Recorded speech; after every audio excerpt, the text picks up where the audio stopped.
This is Restaurant Real.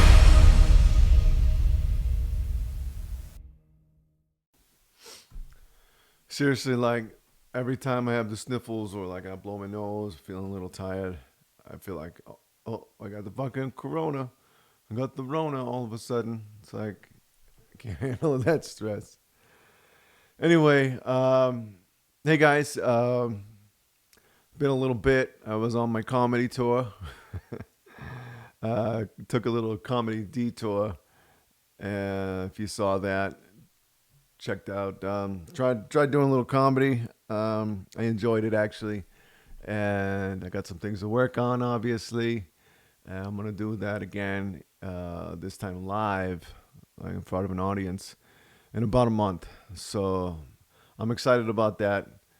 Um, you know, nothing wrong with dabbling in a little few extra things, especially during the Rona. So anyway, catch you up on things. I mean, we're still doing construction. There was a little bit of a lull there anyway. Back at the running restaurant, which I call 221. So back at 221, the currently running restaurant. Things are getting better. We got that patio built. I was on TV a couple times, which was pretty cool. And then the crowds really came in, and we got like as many seats outside now that we did on the inside. So even though we can't seat anybody inside, we got just as many tables outside. And yeah, it's freaking California and it's freaking hot. We're doing our best, but customers are understanding. So we're all getting by. We're getting better. Of course, as things are getting better, I get a text message yesterday, and I always hate getting these text messages like employees says are you gonna be in tomorrow? We need to talk, and it's like just like it's like a girlfriend. It's like your girlfriend says, hey, we need to talk, and it's like fuck, what did I do? What did I do? So I knew it was gonna be bad. And I really hate when they give me a heads up that, it kind of ruins your day. Until then, I'm about to go into the restaurant. My One of my cooks wants to talk to me. Never, never feels like it's gonna be like, hey, you pay me too much money, or hey, I want to work more hours. It's usually not the case. So this is probably more like I don't want to work here no more, or so and so is hurting my feelings, and I don't know. You never know, but it's always stressful. So here we go. And he gave me his notice, and I wasn't sure what it was, but that was, of course, that would be the worst. And sure enough, he gave me his notice. And he gave me his notice. He was teary-eyed, like he didn't want to leave, and he's only leaving because he's not getting along with one of the other cooks. And they're both good guys, and they both have their positives and negatives, So now it's like, what do I do? So I'm gonna go in tomorrow and see if I can't make amends with these guys. I don't know why they're fighting against each other. I got some theories I probably shouldn't say, so it's just something you're going to deal with. It's something that you're going to deal with a lot.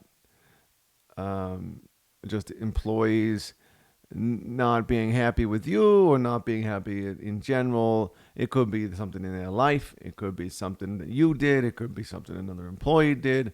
I even had people quit because a customer pissed them off. So there's this constant need to make sure your employees are happy, which, okay, yeah, I want my employees happy, but I don't know. It goes more, it takes a lot out of you. It's fucking a lot of work. It really is. Just day in, day. I said it before. I'll say it again. When stuff is going good, nice and smooth, if you get 3 weeks of just no issues, something's about to happen. Like, don't hold your breath. because he's gonna go down. It's clockwork, and we always. It's been 10 years almost. We make it through. We make it through. Sure.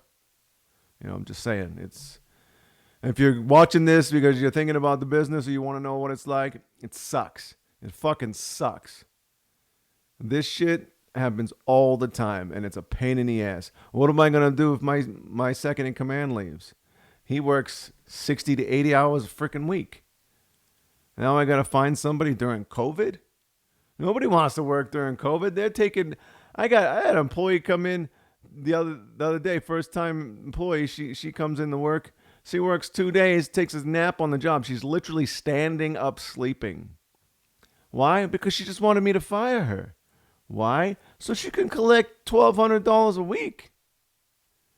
So now I'm going to try and find a cook to, make just above minimum wage. I mean, I'd have to pay him a hell of a lot more than $1,200 a week to get him here right now. And that shit's getting extended till the end of December? Fuck. Yeah. So it's stressful. All right. So I guess I'm going to figure that out. We'll see how that goes tomorrow. Hopefully I can keep this guy. He's a good guy. But, I don't know. Next door, the construction. 229 as we call it. Permit is still pending. It should be approved any day now. We did get some words back from them, some corrections. But here's where it starts to get shitty. I was supposed to get this construction, at least the exterior construction, done by the 5th of August because we're going to be doing a mural outside. The whole building's got this giant mural ready to go. That ain't happening, so it was going to be the 15th. Well, that ain't going to happen either. So now I don't know what the hell I'm doing about this mural that I already paid for. Fuck, excuse me. But it's just because everyone's dragging their feet, as usual. Everyone's dragging their feet. I'm waiting on the permit. My contractor says he can finally get stuff rolling. Well, he brought his tools in 2 weeks ago, and he just started, taking hammer to nails yesterday. I'm just saying, what the fuck, I need to get shit rolling, and nobody's doing shit, And then we have a meeting yesterday, and he's got all these issues. Apparently, my architect, who I paid a good chunk of money to, can't seem to measure. He shows me 3 or 4 different things on the plans that are not to spec. Like, the front door says this wall is 15 feet when it's actually 17 feet. This says you're supposed to have, a pipe, 4 inches from the wall, and it's like 12 inches from the wall. Like it's not correct. There's stuff that says it's supposed to be a 4x6 wall. I mean a 2x6 wall, and it's a 2x4. And then the seismic engineer also screws up. He wants all kinds of stuff too. I'm not going to get into it. But this guy screws up. Now I got to go back and fix this.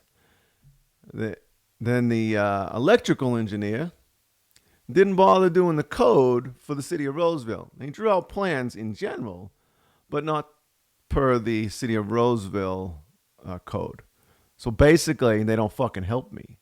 So basically, I just paid this guy $15,000 to fucking give me some, carbon copy plans from Los Angeles or something. Sure as hell ain't going to help me in Roseville. So do I figure this shit out and take the time to sue these guys? Or do I just be like, fuck, and move on? It's like, and it's always this. It's always this with these goddamn contractors and these goddamn architects. These guys are, they're the most incompetent bunch of crap fucks I've ever met.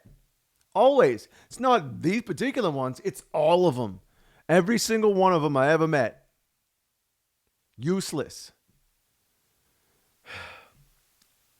Bottom line, this is going to cost me a shit ton of money. I've got to tear down walls. They've got to open up a ceiling that I already stuccoed, did a nice imperfect smooth on. They want to open it up to put a 4x6 in there for structural purposes. It's a 100-year-old building made out of brick. It ain't going anywhere. It's ridiculous. What's ridiculous is that they're making me do this because I'm changing the use. And here's the thing. I got a building right next door that was also a retail shop. But because that I showed, literally, this is an exaggeration, because I found a picture of a 6-year-old girl eating a fucking ice cream cone inside that building 90 years ago, then all of a sudden, I'm grandfathered in. And none of these codes matter, and the safety of the public today does not matter. I don't need a fire sprinkler. They don't care about toilets and how many. They don't care about the plumbing, the electrical. Nothing needs to be updated. They're good to go. But the building right next door, I don't have that girl eating the ice cream. So now they want that sprinkler system. They want an upgraded 400 amp electrical panel. It's going to cost me $10,000. I got a panel. I don't need another panel. It's stupid. It's stupid. And you have to go and ask. You got to ask, well, how come? How come? How come? And if you talk to the right guy, you might win. You know, like I talked to the right guy about the putting the fire riser on the outside of the building. I won that battle. That saved me, $10,000. But now they took it back because I got to do $10,000 for this electrical panel, and then all this other construction on the inside. I got to tell you, it's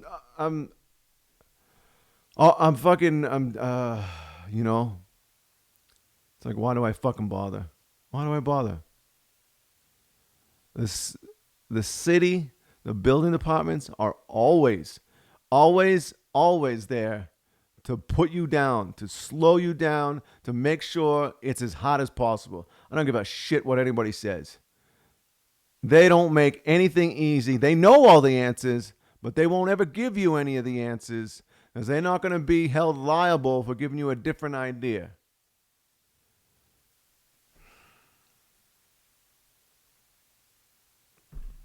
So that's where I am. I got to figure this shit out. I got to take a deep breath, obviously. They wanted me to buy I had to buy an exterior door. And for some reason, my contractor says I got to go to some professional commercial door company. I'm like, I just need a door.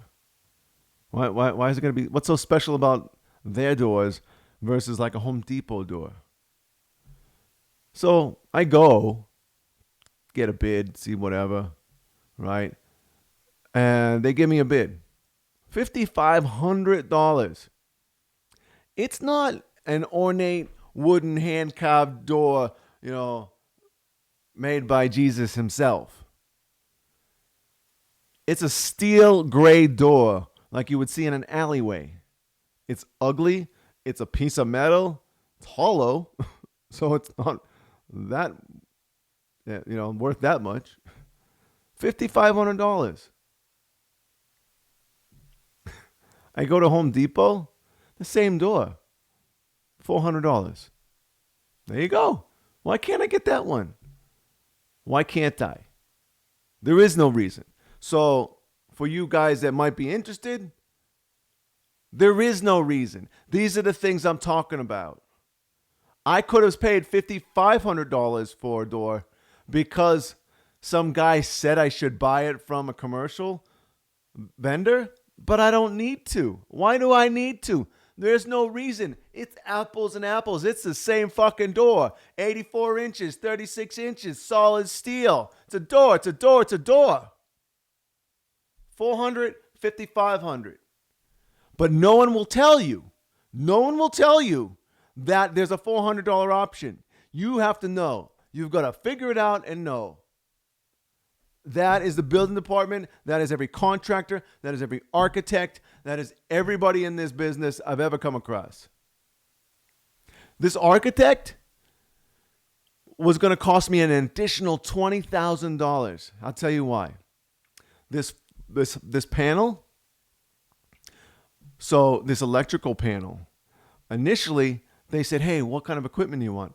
I'm like, well, I haven't designed my menu yet, but here's the general stuff, right? Need a 6-burner stove, maybe a 10-burner stove, a couple convection ovens, maybe a fryer later, maybe a grill, and I'm going to be making everything from hand. I'll probably need a mixer, right? Good idea to get a 3-phase because, hey, 3 phases in some of these bigger equipment and it'll be easier to find. So I put one piece of equipment, the mixer, 3-phase, on my list.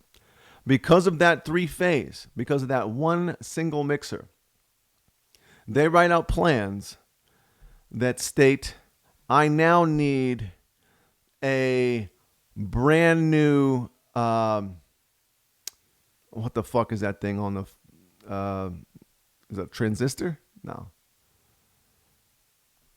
Basically, I need to run 3-phase because this is a single-phase building. So now I need to run 3-phase from the telephone pole, which means I have to buy, I fucking can't remember. It's like those big metal things on the top of the freaking telephone pole.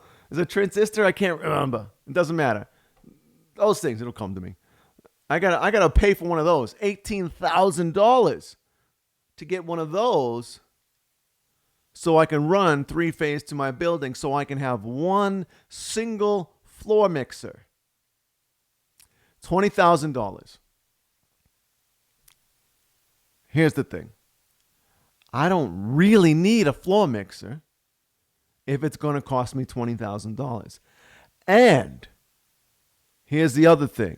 Here's the thing the architect should have said. If it's going to cost me $20,000 and it's only one item, and we're not talking about 50 items that require 3-phase, right? We're talking about one item. So what the architect should have said is, oh, well, we can just get a converter. Because for about $150, I can get a converter box that you can plug in any 3-phase item to and plug it into a regular 120 plug. Now, I know that because I've done that, and it's easy. But they didn't even bother mentioning that. They just put the price in the plans, all that stuff. My contractor's like, okay, I need a check for $20,000 so I can buy this new flux capacitor for the fucking telephone pole. And I'm like, whoa, what? And he's like, well, you need 3-phase for this bread mixer. I'm like, what? So now I find out through my contractor after the plans are already submitted that the only reason I'm getting 3 phases for one particular item, nobody brings it up. I'm a chef. I'm not a contractor. I'm not an architect. I shouldn't have to know these things. But if you're going to be successful in building a business, you need to know everything of everything of everything. That is architects. That is contractors. That is accountants. That is everything. You need to know everybody's business because nobody knows what the fuck they're doing. Swear to God. I swear to God, I have 101 examples to tell you how I'm always doing everybody's job. And you can call me an asshole if you want, but it's what saves me money, it's what makes me money, and it's why I'm here today. Still pisses me off, though. All right. That's all I got. I think that was plenty. So,